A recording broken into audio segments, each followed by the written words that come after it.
पहले हमने ये लिखा है आपके लिए, इसको डिलीट करके फिर नया लिखेंगे, उसे भी डिलीट करके और लिखेंगे, लिखते ही रहना पड़ेगा आज की डेट में। चलिए शुरुआत करते हैं, आपको बारी बारी बताते हैं कि हमने ये जो लिखा है ये असल में लिखा क्या है, हुआ क्या है। सबसे पहली बात यह है कि ये बजट पेश करते हुए देश की वित्त मंत्री ने यह कहा था कि भारतीय अर्थव्यवस्था विश्व की 5वीं सबसे बड़ी अर्थव्यवस्था बन चुकी है। Indian economy 5th largest economy है पूरे वर्ल्ड की। उसका मतलब उनका यह था कहने का कि अगर हम जीडीपी देखें, गुड्स ग्रॉस डोमेस्टिक प्रोडक्ट के तौर पर अगर हम देखें कि कितनी वैल्यू हमारी जीडीपी इकोनॉमी की चल रही है, तो जीडीपी के मुताबिक यूएस डॉलर में ट्रिलियंस में अगर हम काउंट करें तो इस समय यूएसए की जीडीपी ट्रिलियंस में 21.4 यूएस डॉलर ट्रिलियंस में चल रही है। ओके और चाइना सेकेंड नंबर पे, look at this, 14.1 trillion US dollar, Japan 5.2 trillion US dollar, Germany 3.9 trillion US dollar, India 2.9 trillion US dollar. ये सारा प्रेस ब्यूरो ऑफ इंडिया, ये सारी फिगर्स ऑथेंटिकेटेड फिगर के तौर पर है, कोई दिक्कत वाली इसमें बात नहीं है। यहाँ पर आपको एक फ़र्क देखना होगा कि अगर यूएसए से हम 5वें नंबर पर तो हैं, बट एक ड्रास्टिक डिफरेंस देखिए, यूएसए 21.4 ट्रिलियन, हम 2.9 ट्रिलियन। अब चाइना के बाद एक देखिए ज़बरदस्त डिवीजन आ रहा है, 14 से गिर के सीधा 5 पे आ रही है जापान की। ओके तो 5th नंबर पे होना एक चीज़ है, एब्सोल्यूट फिगर में आप कितने हैं ये भी एक इम्पॉर्टेंट चीज़ है, लेकिन ये बात करेक्ट है कि विश्व भर में हम 5वें नंबर पर आते हैं। ये बात समझ में आई? चलिए, सरकार ने ये बजट पेश करते हुए, अब मैं सरकार शब्द ही इस्तेमाल करूंगा क्योंकि आपको ये पता लग चुका है कि बजट फाइनेंस मिनिस्टर देती हैं। सरकार ने ये बजट पेश करते हुए अपनी कुछ उपलब्धियां गिनाई जिन्हें हम माइलस्टोन के तौर पर जानते हैं। क्या क्या माइलस्टोन उन्होंने बताया? सबसे पहला माइलस्टोन यही था कि India is the 5th largest economy of the world. Second milestone उन्होंने ये बताया कि 2014 से 2019 के बीच में भारत की एवरेज ग्रोथ रेट जीडीपी 7.4% रही है। हमारी जो इकोनॉमिक ग्रोथ रेट रही है 2014 से 2019 के बीच में एवरेज वो 7.4% रही है। यहीं अपनी कामयाबी बताते हुए उन्होंने ये भी बताया कि हमारी एवरेज इन्फ्लेशन रेट 2014 से 2019 के बीच में 4.5% रही है। यानी कि अगर हम ध्यान से देखें तो बहुत ही सही तरीके से उन्होंने जो इस बार की जीडीपी फॉल हुई है, जो 5% पे भी गई और बाद में 4.5% पे भी गई, इसका हमारा लेक्चर भी है, उसको उन्होंने कवर अप कर दिया यहाँ पर एवरेज ग्रोथ रेट दिखा करके 2014 से 2019 के बीच में। क्योंकि जो पिछले साल की जीडीपी ग्रोथ रेट देखें तो वो काफ़ी अच्छी रही थी। इनफैक्ट 8 नवंबर 2016 तक के अगर हम क्वार्टर की बात करें तो जीडीपी ग्रोथ रेट 8.2% के भी अबव गया था। तो कुल मिलाकर के वो सारा एडजस्ट हो गया। लेकिन ये बात भी सच है कि 2014 से 2019 के बीच में एवरेज जीडीपी ग्रोथ रेट 7.4% रहा है। 2014 का ही समय इसलिए लिया गया क्योंकि इसी समय एनडीए की सरकार, नेशनल डेमोक्रेटिक अलायंस की सरकार आई थी, जिसे आप मोदी सरकार कहते हैं, जो कि सही मायने में भारत सरकार है। तो जो नई भारत सरकार बनी थी वो 2014 से 2019 के बीच में नरेंद्र मोदी के अध्यक्षता में, जो उनकी प्रधानमंत्रीशिप के अंदर ये बनी थी। तीसरा माइलस्टोन उन्होंने ये बताया है कि इंडियाज़ फॉरेन डायरेक्ट इन्वेस्टमेंट, ये सारे फिगर्स आपको as it is question paper में आते हैं, इसलिए ये फिगर्स लिखे गए हैं। इंडिया का एफडीआई, फॉरेन डायरेक्ट इन्वेस्टमेंट, जो भारत में अगर हम देखें 2009 से 2014 के बीच में यूएस डॉलर्स में 190 बिलियन यूएस डॉलर था 2009 से 2014, यानी कि यूपीए गवर्नमेंट के सेकंड रिजिम के दौरान, यानी कि डॉक्टर मनमोहन सिंह की सरकार के दूसरा जो रिजिम था 2009 से 2014, उस समय ये 190 बिलियन यूएस डॉलर था। लेकिन आज के समय में सरकार का दावा है कि फॉरेन डायरेक्ट इन्वेस्टमेंट में भारत आज 2014 से 2019 के मामले में 284 बिलियन यूएस डॉलर पर खड़ा है, जो 190 बिलियन यूएस डॉलर से बढ़कर के 284 तक आ गया है। इसमें भी ये आपको बात बता दूं कि 2018 से 19 से 20 के बीच में, 2019 से 20 के बीच में एफडीआई में गिरावट काफ़ी ज़बरदस्त आई है। लेकिन अगर फिर से हम उसे राउंड फिगर में एवरेज करके देखें 2014 से 19 के बीच में, तो वो आपको ऑल इन टोटलिटी 284 बिलियन दिखता है। और ये कहीं हाल 2009 से 2014 की फिगर से काफ़ी बड़ा आंकड़ा बनता है। इसमें चौथा एक आंकड़ा जो सरकार ने पेश किया है वो है सेंट्रल गवर्नमेंट का डेट, केंद्र सरकार के कर्जों का स्तर इस समय क्या चल रहा है। उसमें उन्होंने एनालिसिस दिया है कि मार्च 2014 जब इस नई सरकार को सत्ता मिलनी थी, उस समय में सेंट्रल गवर्नमेंट का डेट जो था वो 52.2% ऑफ जीडीपी था। 52.2% of GDP central government debt, जो इस समय मार्च 2019 में 47.7% ऑफ जीडीपी आ चुका है। आई बात समझ में? तो सेंट्रल गवर्नमेंट का डेट पहले मार्च 2014 में 52.2% ऑफ जीडीपी, जो अब मार्च 2019 में 47.7% ऑफ जीडीपी के तौर पर खड़ा है। पांचवी उपलब्धि गिनाते हुए उन्होंने ये कहा कि 60 लाख नए टैक्स पेयर पिछले 2 सालों में जुड़े हैं वाया द जीएसटी। तो वो गुड्स एंड सर्विसेज टैक्स की विषय में आपको पॉजिटिव चीज़ ये बता रहे हैं कि 60 लाख नए टैक्स पेयर हमने टैक्स एम्बिट में जोड़ लिए हैं। और इसी में वो ये कहते हैं कि 40 करोड़ रिटर्न्स फाइल हुई हैं, 40 करोड़ रिटर्न्स फाइल हुई हैं, 800 करोड़ इनवॉइस अपलोड किए गए हैं। इनवॉइस यानी कि जो भी आप ट्रांजैक्शंस कर रहे हैं उसमें आप इनवॉइस अपलोड करते हैं ताकि आपको प्रॉपर फाइलिंग करके रिटर्न्स जो वापस मिलने हैं, जो जीएसटी रिटर्न फाइल्स करते हैं उस पर फिर हमें वापस आता है जो टैक्सेस हमने भरे होते हैं, उसके लिए हमें ये इनवॉइस अपलोड करने होते हैं। इसका करने से एक बेनिफिट ये होता है कि सारा का सारा trade and commerce tax ambit में शो होने लग जाता है। आई बात समझ में? तो वो ये कह रहे हैं कि उपलब्धि है कि 60 लाख नए टैक्स पेयर जुड़ गए, 40 करोड़ रिटर्न्स फाइल हुए, 800 करोड़ इनवॉइस अपलोड हुए हैं। आई बात समझ में?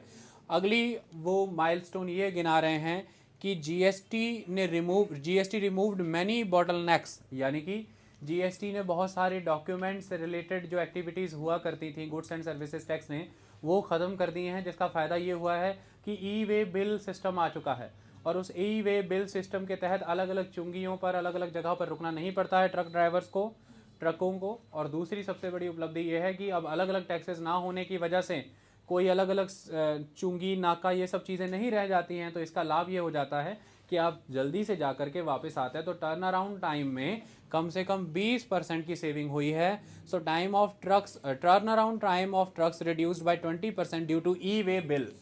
जैसे उनका टर्न अराउंड टाइम बचेगा, 20% बचेगा, तो मान लीजिए 2 ट्रिप में 40% बचा, तो यानी कि आधा समय उनका बच रहा है। इसकी वजह से वो उसी एक महीने में जहाँ पर 2 ट्रिप लगा रहे थे वो 4 ट्रिप लगा सकते हैं। इससे उनकी आमदन बढ़ेगी ऐसा माना जाता है और इसी से फिर उनका खर्चा करने की क्षमता भी बढ़ेगी, यानी कि एक्सपेंडिचर करने की ताकत बढ़ेगी और इसी से डिमांड क्रिएट होगा इकोनॉमी में। ये सारे बिंदुओं पे तो मैं डिटेल में आने ही वाला हूँ, पहले मैं आपको सरकार की तरफ से बताई बातें बता रहा हूँ। इनसॉल्वेंसी एंड बैंकरप्सी कोड जो 2016 में सरकार लेकर के आई, इनसॉल्वेंसी एंड बैंकरप्सी कोड के तहत उन्होंने कहा है कि एनपीए रिड्यूस हुआ है, बैंक्स की हेल्थ इंप्रूव हुई है और रिकैपिटलाइजेशन करने में बैंकों का हमें मदद मिली है। क्योंकि जब एनपीए रिकवर होगा और एनपीए रिकवरी में सरकार ने इस बार वाकई में पाथ ब्रेकिंग अचीवमेंट की है। एनपीए रिकवर हुआ है, पहली बात। दूसरी सबसे इंपॉर्टेंट चीज़, एनपीए रिकवर होने का मतलब बैंक्स की हेल्थ इंप्रूव हुई है, और अगर ये हुआ है तो बैंक एफिशिएंट हुए हैं, और अगर ये हुआ है तो सरकारों को बैंकों को रिकैपिटलाइजेशन करने में कोई परेशानी नहीं है, पैसा भरने में, कि बैंक अपना काम चला सके। तो इस तरह की 271 मिलियन लोगों को 2006 से 2016 के तक 271 मिलियन लोगों को गरीबी रेखा से ऊपर अपलिफ्ट कर लिया गया है। 271 लोगों को गरीबी रेखा से बाहर निकाल लिया गया है 2006 से 2016 के बीच में। ये भी सरकार ने एक बड़ी उपलब्धि के तौर पर गिनाया। ठीक है, तो ये सरकार के कुछ मेन अनप्रेसिडेंटेड माइलस्टोन्स जो गवर्नमेंट ने अचीव किए हैं। बाकी हम अलग अलग हेडिंग में हर चीज़ पढ़ेंगे कि क्या क्या सरकार ने अचीव किया है। अगर इस बार के बजट की हम बात करें तो सरकार इस बार का बजट एक सेंट्रल थीम के साथ लेकर के आई और वो सेंट्रल थीम थी ईज ऑफ लिविंग। ये मेन थीम है, जिस थीम के साथ अलाइड हैं उसकी 3 थीम्स। पहली थीम है एस्पिरेशनल इंडिया, दूसरी थीम है इकोनॉमिक डेवलपमेंट, तीसरी थीम है केयरिंग सोसाइटी। ये जो मेन थीम है ईज ऑफ लिविंग, जो सेंट्रल थीम है, ऐसा माना जाता है कि शुरुआत से ही एक कंसेप्ट चलता रहा था भारत भर में। वो कंसेप्ट ये हुआ करता था कि 1991 में जब उस समय का बजट पेश हुआ जिसमें डॉक्टर मनमोहन सिंह उस समय के वित्त मंत्री के तौर पर लिबरलाइजेशन, प्राइवेटाइजेशन और ग्लोबलाइजेशन की पॉलिसी यानी कि एलपीजी मॉडल लेकर के आए। उसके बाद ऐसा माना गया कि देश में जीडीपी ग्रोथ रेट में विकास तो देखा गया था, लेकिन वो यह हुआ कि वो एक्सक्लूसिव ग्रोथ हो गई। मतलब कि देश के सभी वर्गों को, सभी लोगों को उस ग्रोथ रेट का फ़ायदा नहीं मिला। जैसा माना गया था कि अगर देश इकोनॉमिक ग्रोथ के पाथ से गुजरता है तो उसका फ़ायदा ट्रिकल डाउन थ्योरी के तहत सब वर्गों को मिलता है। अगर जीडीपी ग्रोथ रेट अच्छा होगा देश का तो नेचुरल सी बात है कि सभी के हाथ में अच्छी परचेजिंग पावर आएगी, ऐसा माना गया। लेकिन ये हर बार ज़रूरी नहीं होता है। हो सकता है वो जीडीपी ग्रोथ रेट का फ़ायदा कुछ वर्गों को ही मिल रहा है, पैसा उन्हीं के पास कंसंट्रेटेड है, इसे हम कंसंट्रेशन ऑफ वेल्थ भी कहते हैं, और बाकी लोग हो सकता है सफ़र कर रहे हों। ऐसे में ये प्रॉब्लम चलती रही और फाइनली 11th 5 ईयर प्लान जो 2007 में आया था, जिसकी अवधि 2007 से 2012 तक थी, 11 5 ईयर प्लान में पहली बार ये एक्नॉलेज किया गया था और ये कहा गया था कि उसकी थीम थी इंक्लूसिव ग्रोथ। तो 11th 5 ईयर प्लान में इंक्लूसिव ग्रोथ की बात आई कि सभी वर्गों को उस इकोनॉमिक ग्रोथ का फ़ायदा मिलना चाहिए, यानी कि जीडीपी ग्रोथ रेट का पर्पज़ ये है कि वो डेवलपमेंट में कन्वर्ट हो, तो ग्रोथ रेट डेवलपमेंट में कन्वर्ट हो, और डेवलपमेंट का पर्पज़ ये होता है कि ईज़ ऑफ लिविंग हो, ease of living, better standard of life हो, लोग खुशहाल हों। इवन नेपाल तक ने तो जीडीपी कंसेप्ट की बजाय GNP concept, gross national happiness, तक अपनाने की बात कर दी थी कि अगर जीडीपी से हैप्पीनेस ही नहीं है लोगों को तो फिर उस जीडीपी का भी लाभ नहीं है, हमें हैप्पीनेस की तरफ काम करना चाहिए, हमें ह्यूमन डेवलपमेंट इंडेक्स पे ज़्यादा फोकस करना चाहिए और लोगों की एजुकेशन, हेल्थ, एम्प्लॉयमेंट, सोसाइटी की ग्रोथ, इन चीज़ों पर ज़्यादा फोकस करना चाहिए, टॉलरेंस बढ़नी चाहिए। आई बात समझ में? ऐसे में सरकार ने इस बार के बजट को ज़्यादा लोगों को रिप्रेजेंट करने वाला बजट बनाने के तौर पर ग्रोथ रेट से आगे आके डेवलपमेंट से आगे आके ईज़ ऑफ लिविंग के तौर पर शब्द इस्तेमाल किए हैं। इसका बहुत से विशेषज्ञ इसकी खिलाफत भी करते हैं। वो ये कहते हैं क्योंकि ग्रोथ पे आंकड़े अवेलेबल होते हैं इसलिए आप बच नहीं सकते। डेवलपमेंट में ग्रोथ के कंपैरेटिवली कम आंकड़े अवेलेबल होते हैं, और अगर आप ग्रोथ के आंकड़ों से फेलियर देख रहे हैं तो अपने आप को बचाने के लिए आप डेवलपमेंट शब्दों का इस्तेमाल करते हैं। चलिए, डेवलपमेंट तो फिर भी मेजर हो जाती है, लेकिन ईज़ ऑफ लाइफ मेजर करना इज़ वेरी वेरी डिफ़िकल्ट, तो आप ईज़ ऑफ लाइफ जैसे शब्दों का इस्तेमाल कर रहे हैं।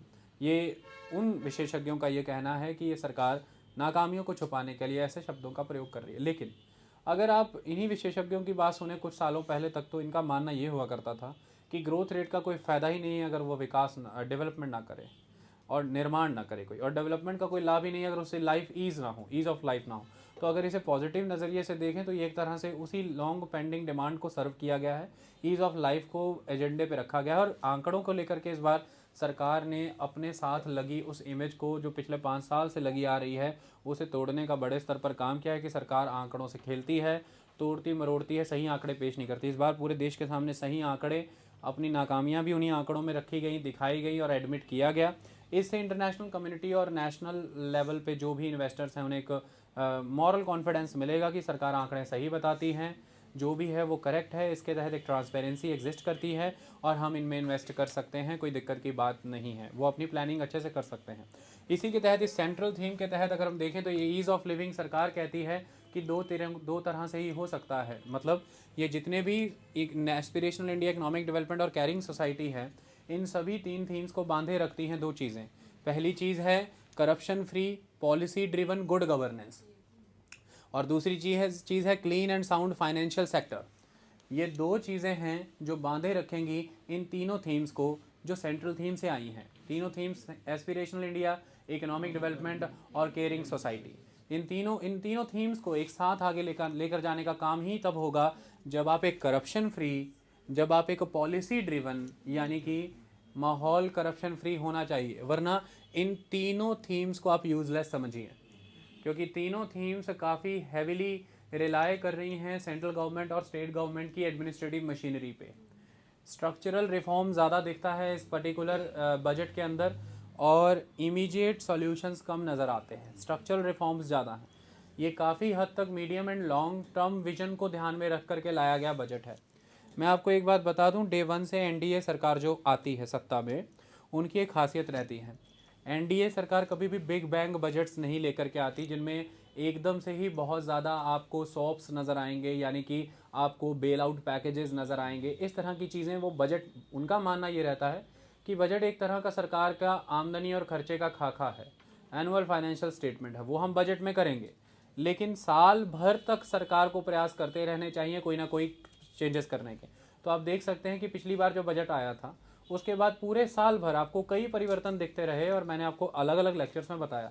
सितंबर में हमने कॉरपोरेट टैक्स के नए रेट्स को भी अच्छे अंडरस्टैंड किया, एफडीआई के नए रूल्स को हमने ऑब्जर्व किया, तो साल भर काम चलता रहा इन दिशाओं में। कुछ लोग ये भी कहते हैं कि इसी तरह के प्रोसेस के तहत सरकार ने 2019-20 के पूरे बजट को ही एक तरह से आगे आने वाले पूरे साल में रोल बैक ही कर लिया, धीरे धीरे जो प्रोविज़न 2019-20 में दिए थे वो बांट दिए। उल्टा सरकार का मानना यह है कि यही सही तरीका है, क्योंकि आप बजट लेकर के आते हैं, हालात बदलते रहते हैं, अर्थव्यवस्था एक मिनट का खेल है, ऐसे में जब आपको जो सही लग रहा है उसके अकॉर्डिंग चलिए। तो बजट में एक पर्सपेक्टिव, एक विजन होता है, और उन्होंने मीडियम और लॉन्ग टर्म विजन के तौर पर ये बजट ज़्यादा पेश किया है। और सही मायने में अगर आप पूछेंगे, जब बजट के सभी प्रावधान हम पढ़ेंगे, कागज़ पर जिस तरह के प्रावधान हैं, देश को असल मायने में आवश्यकता इन्हीं प्रावधानों की, लेकिन सारा चैलेंज है इसके ज़मीन पर उतरने पर। क्या ये प्रैक्टिकली ग्राउंड पे उतर पाएगा कि नहीं? अगर ये प्रैक्टिकली ग्राउंड पे उतरता है तो कागज़ पे जो लिखा गया है वो बेस्ट है। आप चाहे कोई भी किताब पढ़ें, इकॉनमी की कोई सर्वे पढ़ें, लंबे समय से यही मांगे होती आई हैं और बहुत सी मांगे, मैं आपको बता दूं, इस बजट की कोई नई मांगे नहीं है, वो पहले भी आ चुकी हैं। तो ऐसे में in theory everything is very very good, but in practicality जितना थ्योरी में आप गुड होते हैं उतना चैलेंज बढ़ता है कि प्रैक्टिकली में अब प्रैक्टिकलिटी में अब आप कितना आते हैं। तो ये बजट चैलेंजिंग बहुत है। इसी से कहा जाता है कि फिर ये बजट डिलीवरी ओरिएंटेड है कि नहीं है। इसके थ्योरेटिकल चीज़ को प्रैक्टिकल में कन्वर्ट करने को लेकर के जो चैलेंजेस सामने देख रहे हैं देश में, उन चैलेंजेस को ही देख के लगता है फिर कि ये डिलीवरी करेगा कि नहीं करेगा। तो इसलिए मैं आपको बार बार एक शब्द कह रहा हूँ, आप लेक्चर ध्यान से सुने। मैं प्रावधानों की बात कर रहा हूँ, प्रोविजंस की। Provisions are very very good, they are very robust, but budget will deliver or not, ये डिपेंड करता है कि वो बजट के सामने जो चैलेंजेस हैं वो उनको कितना रियलाइज कर पा रहा है। तो इसलिए डिलीवरी अलग बात है, प्रोविजन अलग बात है। प्रोविजन वाइज सब कुछ, everything was very wise, okay. तो ऐसे में अब सरकार इस ईज ऑफ लिविंग के तहत करप्शन फ्री पॉलिसी ड्रिवन की, पॉलिसी ड्रिवन सारा का सारा गवर्नेंस आएगा। तो मतलब गवर्नमेंट मिनिमम मैक्सिमम गवर्नेंस, जो मोदी सरकार का नारा भी हुआ करता था उस समय में जब सत्ता में आए थे, मिनिमम गवर्नमेंट मैक्सिमम गवर्नेंस। और उसके लिए उन्होंने बहुत सारी चीज़ों का यूज़ करना है, डिजिटल प्लेटफॉर्म, एम्स वगैरह में मैं अभी आपको बताऊंगा। और दूसरा clean and sound financial sector. Financial sector जब तक क्लीन एंड साउंड नहीं रहेगा, चाहे वो बैंकिंग के एस्पेक्ट में बात करें, चाहे वो स्टॉक एक्सचेंज के तौर पे बात करें, चाहे आप वो इंश्योरेंस सेक्टर में बात करें, चाहे जितना भी सरकार की ये तीनों पॉलिसीज़ खड़ी हैं, women and child development, social welfare, environment and climate, wellness, water, sanitation, education, skill, agriculture, irrigation develop, ये सारा इस बात पर खड़ा है कि इंश्योरेंस सेक्टर कैसे बिहेव करता है। ये सारा इस बात पर खड़ा है कि फाइनेंशियल मार्केट के तौर पर हमारी इक्विटी मार्केट और डेट मार्केट कैसा बिहेव करती है, एक्सटर्नल बोरोविंग्स हम कैसे ले रहे हैं और उनको रूट कैसे कर रहे हैं, फॉरेन इन्वेस्टमेंट्स FIIs के फॉर्म में, फॉरेन इंस्टीट्यूशनल इन्वेस्टर्स, और FDIs फॉरेन डायरेक्ट इन्वेस्टर के फॉर्म में किस तरह की आ रही हैं, कितनी आ रही हैं। भारत में हमारी सेबी के तहत जितनी भी कंपनीज लिस्टेड है वो किस तरह से वर्क कर रही हैं, क्या कॉरपोरेट गवर्नेंस इंप्रूव हो चुकी है सभी कंपनीज़ के बीच में, क्या सब कुछ अब कस्टमर के लिए एकदम क्लियरिटी से दिखाया जा रहा है, ये सारी बातें, बैंक्स लोन दे रहे हैं कि नहीं, प्रायोरिटी सेक्टर लैंडिंग हो रही है कि नहीं हो रही। तो एक sound and clean financial sector पे सारा बजट का ढांचा टिका है। और वो budget sound and clean financial sector तभी रहेगा साउंड एंड क्लीन जब corruption free policy driven good governance होगी। समझ आई? वो हर जगह पे यही है। तो ये दो आर्म्स, दो बाहों को जुदा करके आप ईज ऑफ लिविंग को कभी इमेजिन ही नहीं कर सकते। और ईज ऑफ लिविंग क्या है वो परिभाषित किया गया 3 चीज़ों में, aspirational India, economic development and caring society. तो उसमें एस्पिरेशनल इंडिया में उनका मुद्दा, एस्पिरेशनल इंडिया के पीछे का मतलब the better standard of living. Better standard of living का मतलब ये है कि better standard of living by having access on health, education, employment. हेल्थ, एजुकेशन, एम्प्लॉयमेंट पे एक्सेस करके बेटर स्टैंडर्ड ऑफ लिविंग आपका होगा। ये है पूरे भारत की इस वक्त की अभिलाषा, यह है एस्पिरेशनल इंडिया। बहुत सी जगहों पे बार बार एक लाइन गलत बताई जा रही है कि एस्पिरेशनल इंडिया का मतलब ये है कि ये किसानों के लिए और गांव के लिए, एस्पिरेशनल इंडिया का मतलब किसान, एग्रीकल्चर सेक्टर नहीं। एस्पिरेशनल इंडिया का मतलब बेटर स्टैंडर्ड ऑफ लिविंग और पूरे देश के लिए है ये। और बेटर स्टैंडर्ड ऑफ लिविंग कैसे होगा? एक्सेस 3 चीज़ों पे, एजुकेशन, हेल्थ, एम्प्लॉयमेंट। तो उसके लिए उन्होंने सबसे पहले एग्रीकल्चर को चुना है, जिसमें agriculture, irrigation and rural development, ये 3 चीज़ों पे फोकस होगा। उसके बाद एग्रीकल्चर सेक्टर में agriculture, irrigation and rural development के ऊपर आज हम डिस्कस करेंगे डिटेल में। इसके बाद जो दूसरा मद इसके अंदर कवर होता है वो है wellness, water and sanitation. Wellness, water, sanitation. तीसरी चीज़ कवर होती है एजुकेशन एंड स्किल्स। अब बात आती है इकोनॉमिक डेवलपमेंट की, जिसमें वो कह रहे हैं कि सबका साथ, सबका विकास, सबका विश्वास। सबका विश्वास अब नया जोड़ा है इस बार, सबका साथ सबका विकास पहले से ही मंत्र चला आ रहा था, जिसके तहत इकोनॉमिक डेवलपमेंट वो ये कहते हैं इंडस्ट्री सबका साथ होना चाहिए, सबका विकास होना चाहिए। तो इंडस्ट्री, कमर्स, इन्वेस्टमेंट, इंफ्रास्ट्रक्चर और न्यू इकोनॉमी। न्यू इकोनॉमी में नई टेक्नोलॉजीज़, चाहे एनालिटिक्स की बात करें, चाहे रोबोटिक्स की बात करें, चाहे बायो इन्फॉर्मेटिक्स की बात करें, इन सब चीज़ों का भी जिक्र अभी मैं करूँगा। इसके बाद बात आ जाती है caring society. Society caring society, diversity से भरा देश, इतने विभिन्न धर्म, जातियाँ, संत, संप्रदाय, पंथ सब एग्जिस्ट कर रहे हैं। इतने अलग वर्ग के लोग हैं, चाइल्ड पॉपुलेशन देखें, यंग एज पॉपुलेशन देखें, ओल्ड एज पॉपुलेशन के तौर पर देखें, आगे अगड़ा पिछड़ा, अमीर गरीब, कई राज्य छोटे कई राज्य बड़े, केंद्र और राज्य के संबंध, ये सारी चीज़ों को देखें तो केयरिंग सोसाइटी में आता है, जिसमें मूल भावनाएं दो जुड़ती हैं। केयरिंग सोसाइटी दो सेंस में होनी चाहिए, एक ह्यूमेन और दूसरी कंपैशनेट। जब तक सोसाइटी कंपैशनेट नहीं होगी, जब तक सोसाइटी ह्यूमेन नहीं होगी, इन दोनों का कोई फ़ायदा नहीं है, क्योंकि अंततः चाहिए तो हमें ऐसा ही समाज। तो उसके लिए उन्होंने कहा है कि वुमेन एंड चाइल्ड डेवलपमेंट होगा, सोशल वेलफेयर होगा। सोशल वेलफेयर स्कीम्स जिसके तहत आपको पता है प्रधानमंत्री सम्मान निधि योजना के तहत काम होता है, प्रधानमंत्री संपदा योजना के तहत काम होता है, और जल जीवन योजना के तहत काम होता है, जल जनशक्ति योजना के तहत काम होता है, कई योजनाएं आप इसके तहत, अटल पेंशन बीमा योजना के तहत काम, ये सारा सोशल वेलफेयर सिस्टम के तहत कवर आता है। ये इंक्लूसिव ग्रोथ का भी पास्पेक्ट है, मैं इस पर भी बात करूंगा। उसके बाद कल्चर एंड टूरिज्म, वही बोथ ह्यूमन एंड कंपैशनेट, एक दूसरे के धर्म विचार संस्कृति के बारे में समझें, कस्टम कल्चर मैनर को समझें, तभी एक कंपैशनेट सोसाइटी आगे बढ़ेगी। इसमें मैं आपको डिटेल में पढ़ाऊंगा कि हड़प्पा वैली समय की जो कुछ साइट्स थी इंपॉर्टेंट, उन्हें प्रिजर्व और कंजर्व करने की बात हो रही है, और भी बहुत सारी चीज़ों का जिक्र हम करेंगे। एनवायरनमेंट एंड क्लाइमेट चेंज, तो ये केयरिंग सोसाइटी के तहत कवर होने वाले। तो ये आपके सामने आ गया पूरा का पूरा एक सरकार का नज़रिया, कि सरकार इस नज़रिए के साथ दाखिल हुई थी उस दिन संसद के अंदर बजट लेकर के, ईज़ ऑफ लाइफ का मुद्दा, ईज़ ऑफ लिविंग का मुद्दा लेकर के, ये सब कुछ उसके अंदर। अब कहानी शुरू होती है, हम एक एक चीज़ के ऊपर विचार करने शुरू करें, फैक्चुअल चीज़ों को ज़रा एनालिसिस करें।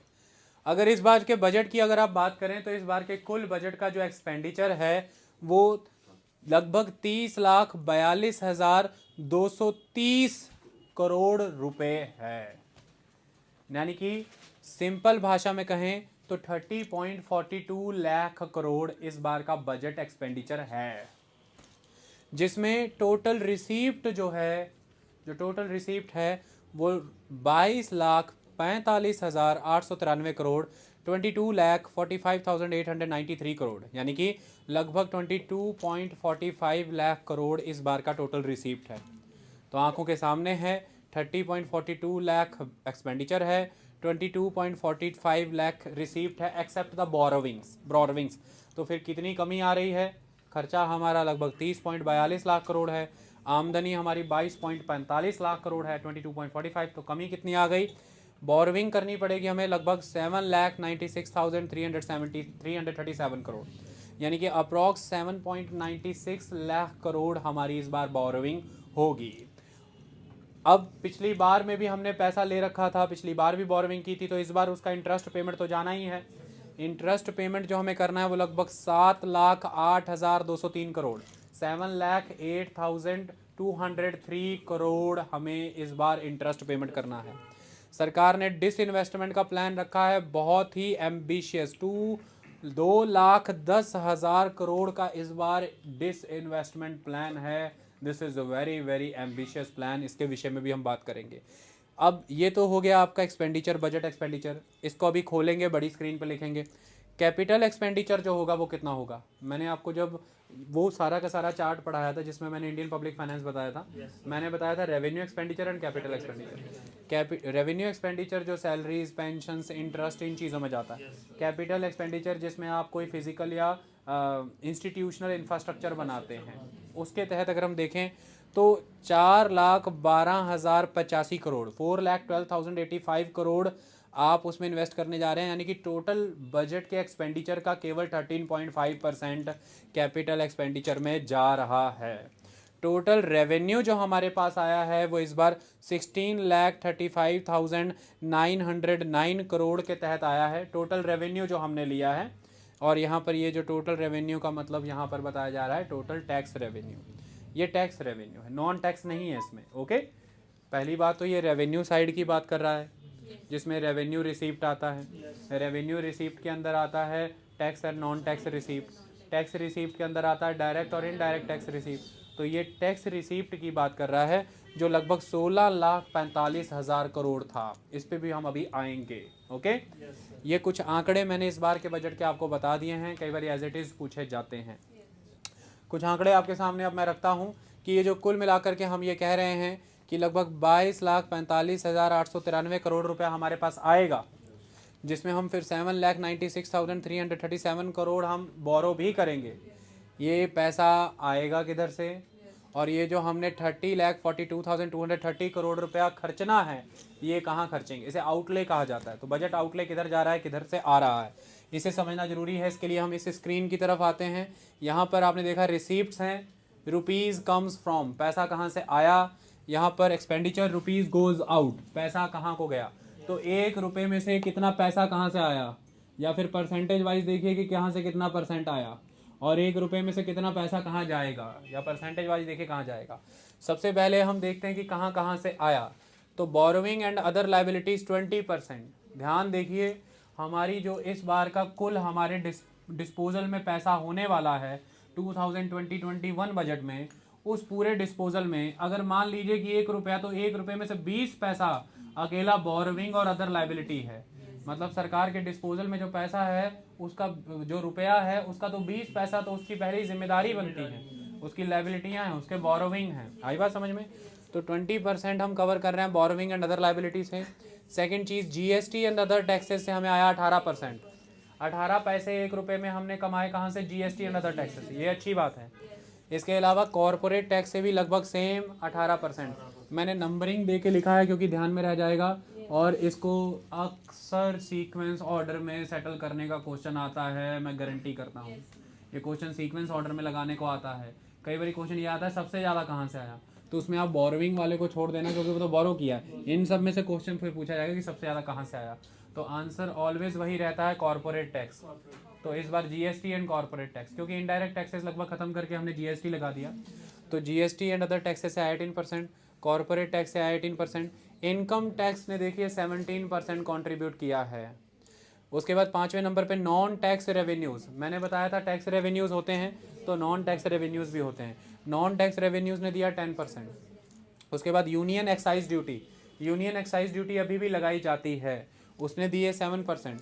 उसके बाद नॉन डेट कैपिटल रिसीप्ट, मैंने बताया था रिसीप्ट में 2 होते हैं, एक रेवेन्यू रिसीप्ट, एक कैपिटल रिसीप्ट। रेवेन्यू रिसीप्ट में हमने देखा था 2 होते हैं, टैक्स और नॉन टैक्स रिसीप्ट। हमने यहाँ पर टैक्स रिसीप्ट के तौर पर तो हम देख ही रहे हैं, GST, corporate taxes, income taxes, union excise duty, customs, ये तो सारे आ गए टैक्स रिसीप्ट में। तो उसी में नॉन टैक्स रिसीप्ट के तौर पर हमने देख लिया नॉन टैक्स रेवेन्यू 10%। तो हमने कैपिटल साइड में भी देखा था कि कैपिटल रिसीप्ट में 2 होते हैं, डेट रिसीप्ट और नॉन डेट। तो यहाँ पर अब बात, क्योंकि डेट की बात नहीं करेंगे, क्योंकि डेट तो देख लिया हमने, बोरोइंग एंड अदर लाइबिलिटी में आ ही गया 20%। तो अब नॉन डेट कैपिटल रिसीप्ट की बात होगी।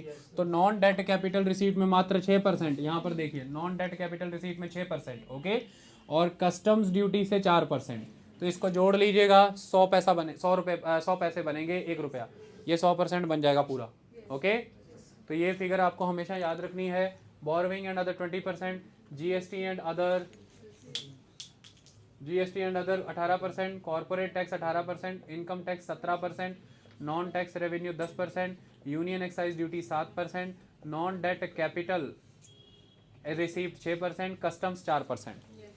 अब ये जाता किधर को है, ये ध्यान देने वाली बात थी। खर्चा किधर हो रहा है? Expenditure rupees goes out, states share of taxes and duties, जो राज्यों का हिस्सा बनता है टैक्सेस एंड ड्यूटीज में, क्योंकि वो भी देना जरूरी है, क्योंकि बहुत से ऐसे कर हैं जो केंद्र लगाता है, केंद्र ही कलेक्ट करता है अपने पास, लेकिन होते उनमें से शेयर राज्यों को देना है। बहुत से ऐसे टैक्स होते हैं जो केंद्र लगाता है, राज्य इकट्ठे करता है, लेकिन दे देता है सेंटर को। बहुत से ऐसे टैक्स होते हैं जो राज्य लगाता है, इकट्ठे करता है, दे देता है सेंटर को। इस तरह से अलग अलग कैटेगरी ऑफ टैक्सेस होते हैं।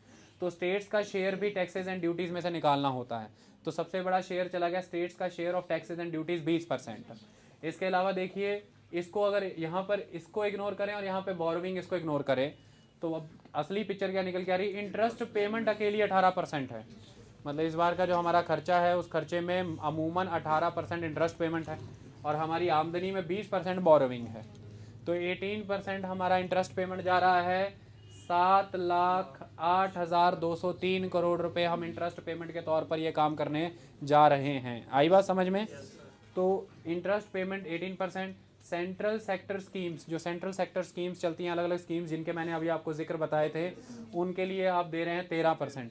देखिए वो वाला हम अलग से पढ़ेंगे जिसमें आपको पता लगेगा कि एजुकेशन के लिए दिया 99,000 करोड़, हेल्थ के लिए दिया 69,000 करोड़, वो तो आ गया अलग कि किस किस को क्या क्या दिया। अभी देख रहे हैं कि 1 रुपया गया किधर किधर, किस हेडिंग के अंदर जा रहा है, वही बात समझ में। तो सेंट्रल सेक्टर स्कीम में 13%। Finance commission and other transfer, finance commission भी बन चुके इस बार 15वें फाइनेंस कमीशन के द्वारा 2021 से 2026 के बीच में किस तरह से केंद्र और राज्य के बीच में अब बंटवारा होगा पैसों का, उसका सारा प्रोविजन दे दिया है। और उसके लिए जो आउटले है finance commission other transfer outlay वो 10%, other expenditure 10%, centrally sponsored schemes, central sector schemes और सेंट्रली स्पॉन्सर्ड स्कीम, बहुत सी स्कीम्स जो केंद्र राज्य के मिलकर के चलती हैं जिसमें केंद्र समर्थन दे रहा होता है, तो सेंट्रली स्पॉन्सर्ड स्कीम्स 9%। डिफेंस का बजट देखिए यहाँ पर 8%। इस पर भी अब एक डिबेट छिड़ चुकी है कि क्या 8% डिफेंस बजट पर्याप्त है, इस पर भी हम लेक्चर करेंगे। एक समय में काफ़ी बड़ा हिस्सा डिफेंस लेके जाता था बजट का, इनफैक्ट आप हैरान हो जाएंगे 1/4 अप्रॉक्स 25%। ओके, तो डिफेंस आया है 8%। सब्सिडीज पर आज भी 6% खर्च हो रहा है और पेंशन्स पे 6%। Okay, state share of taxes and duties 20%, interest payment 18%, central sector scheme 13%, finance commission and other transfers 10%, other expenditure 10%, centrally sponsored schemes 9%, defence 8%, subsidies 6%, pensions 6%। अब कुछ आंकड़ों पर चर्चा करते हैं। मैंने बताया था बजट आपके सामने 3 आंकड़े लेकर के आता है। पहला एक्चुअल एस्टीमेट्स, दूसरे जो पिछले बजट में बजट एस्टीमेट होता है और उसका रिवाइज्ड एस्टीमेट, और इस बार का बजट एस्टीमेट जो हम आगे के लिए इमेजिन कर रहे हैं। इस हिसाब से हमारे सामने कुछ चीज़ें यहाँ पर होनी बहुत ज़रूरी हैं। वो क्या हैं? देखिए, सबसे पहली बात यह है कि अगर आप रेवेन्यू साइड की बात करें तो मैंने बताया था इंडियन पब्लिक फाइनेंस में आप देखें तो revenue budget, capital budget. Revenue budget में आप देखें revenue receipt, revenue expenditure. Revenue receipt की अगर आप बात करें तो टैक्स और non tax revenue receipts. Okay, अब इस बार के अगर मैं बजट के बारे में आपको बताऊं तो आप देख सकते हैं कि टैक्स रिसीप्ट के तौर पर सरकार ने 16.35 लाख करोड़ इकट्ठा किया। नॉन टैक्स के तौर पर सरकार ने 3.85 लाख करोड़ इकट्ठा किया। मैं अभी लिख के बताऊंगा वो। तो कुल मिलाकर के ये हो गया सारा का सारा 20.20 लाख करोड़, 20.2 लाख करोड़ के अराउंड ये सारा इकट्ठा हो गया आपके पास। अब ऐसे में जो खर्चा है सरकार का इस समय में, अगर हम बात करें रेवेन्यू एक्सपेंडिचर के कैटेगरी में, मैं टोटल एक्सपेंडिचर की बात नहीं कर रहा, रेवेन्यू एक्सपेंडिचर, रेवेन्यू रिसीप्ट मैंने बताया 20.20, रेवेन्यू एक्सपेंडिचर की बात करें तो लगभग अप्रॉक्सीमेटली वो 26 लाख करोड़ के अराउंड रेवेन्यू एक्सपेंडिचर है। मतलब रेवेन्यू की फील्ड में अगर हम देखें तो एक्सपेंडिचर 6.2 लाख करोड़ के अराउंड बढ़ जा रहा है कमाई से। रेवेन्यू बजट की अगर मैं बात करूं, रिसीप्ट से लगभग 6.2 लाख करोड़ बढ़ जा रहा है, तो डेफिसिट हुआ ना, इसे कहते हैं revenue deficit. It is the revenue deficit. तो रेवेन्यू डेफिसिट की बात अगर करें हम तो 2018-19 में जो अब एक्चुअल बजट, एक्चुअल फिगर पेश हुई हैं, उसमें कहा गया है कि रेवेन्यू डेफिसिट रहा 2.4%। इसके बाद 2019-20 का जो बजट एस्टीमेट जो पिछली बार सरकार ने बजट पेश किया था, उसमें उन्होंने जो बजट एस्टीमेट रखा होगा कि रेवेन्यू डेफिसिट कितना रहने वाला है, 2.3%। लेकिन असल में हुआ क्या, रेवेन्यू डेफिसिट ज़्यादा रहा, वो रहा 2019-20 में रिवाइज एस्टीमेट्स जो अब आए हैं 2.4%। तो 2.3% सरकार ने माना, 2.4%, लेकिन फिर भी ये ठीक है क्योंकि अब 2.3 से 2.4 है, मतलब काफ़ी रियलिस्टिक फिगर उस समय में थे। इसके अलावा इस बार आप देखें सबसे ध्यान देने वाली बात यह है कि सरकार ने 2018-19, 2019-20 से आगे जाकर के 2020-21 के लिए बजट एस्टीमेट ही पेश कर दिया है कि रेवेन्यू डेफिसिट रहने वाला है 2.7%। ये फिगर याद रखना, मतलब सरकार पिछली बार से ज़्यादा खर्च करने जा रही है। आई बात समझ में? इस बार का जो एक्सपेंडिचर, कैपिटल बजट एक्सपेंडिचर है जो टोटल 30.42 लाख करोड़, ये पिछले बार के बजट एक्सपेंडिचर से काफ़ी ज़्यादा है। वो फिगर भी अभी मैं आपको करवाऊंगा।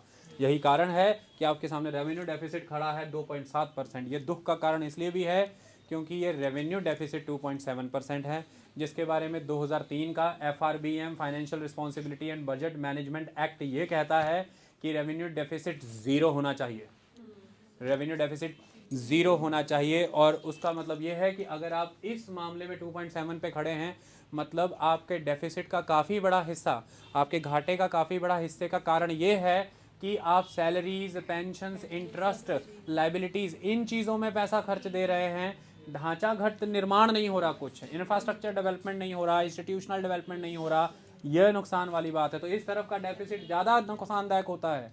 देखिए, एक टोटल डेफिसिट है, वो फिस्कल डेफिसिट है, लेकिन रेवेन्यू डेफिसिट अलग से क्यों देखा जाता है? ये देखना पड़ता है कि टोटल डेफिसिट का डेफिसिट वाला प्रोपोर्शन रेवेन्यू वाला कितना है। बात समझ रहे हो? तो फिस्कल डेफिसिट ज़्यादा है, रेवेन्यू डेफिसिट वाला पोर्शन 2.7% होना दुख का कारण होता है। चलिए अब आगे आते हैं फिगर, वो है फिस्कल डेफिसिट। फिस्कल डेफिसिट तो सीधा सीधा आपकी आंखों के सामने ही है। बजट एक्सपेंडिचर है 30.42 lakh crore, total received accept borrowing 22.45 lakh crore. तो मतलब ये है कि बजट, अगर आपने रेवेन्यू फिस्कल डेफिसिट निकालना है तो fiscal deficit is equal to budget expenditure minus total receipt. तो budget expenditure 30.42 lakh crore, receipt 22.45 lakh crore, minus कर दिया, आंसर निकल करके आया 7.96 लाख करोड़। तो 7.96 lakh crore this time is the deficit of the government. ये घाटा है जो सरकार पैसा उठा करके पूरा करेगी। और इसी मामले में अगर मैं देखूं तो फिस्कल डेफिसिट का फिगर क्या बताता है, 2018-19 एक्चुअल फिगर बता रहा है कि 3.4% रहा फिस्कल डेफिसिट। 2019-20 में बजट एस्टीमेट सरकार ने काफ़ी एम्बिशियस रखा था 3.3%, लेकिन सरकार ने स्वीकार किया है कि रिवाइज एस्टीमेट आते आते ये 3.3 की बजाय 3.8% हो गया। 0.5% की फिस्कल डेफिसिट में बढ़ोतरी है रिवाइज्ड एस्टीमेट में। ओके, और इस बार सरकार ने बजट एस्टीमेट ही रखा है 3.5% का, मतलब सरकार ने अपने 2019-20 के बजट एस्टीमेट से भी 0.2% बढ़ा करके बजट डेफिसिट रखा है। लेकिन ये भी देखने वाली बात यह है कि ये फिस्कल डेफिसिट भी आ पाएगी कंडीशन, जबकि financial responsibility and budget management act 2003 ये कहता है कि fiscal deficit at any condition 3% से नीचे रहना चाहिए। ओके, जबकि हम अभी भी उससे ऊपर चल रहे हैं और वो है 3.5%। तो सरकार ने 3.5% भी जो रखा है ये बहुत एम्बिशियस टारगेट है। मतलब सरकार फिस्कल कंसोलिडेशन करना चाहती है। सरकार चाहती है कि फिस्कल डेफिसिट ज़्यादा ना हो, उसका घाटा ज़्यादा ना दिखे, जबकि इसको कहते हैं फिस्कल कंसोलिडेशन करना। हाँ,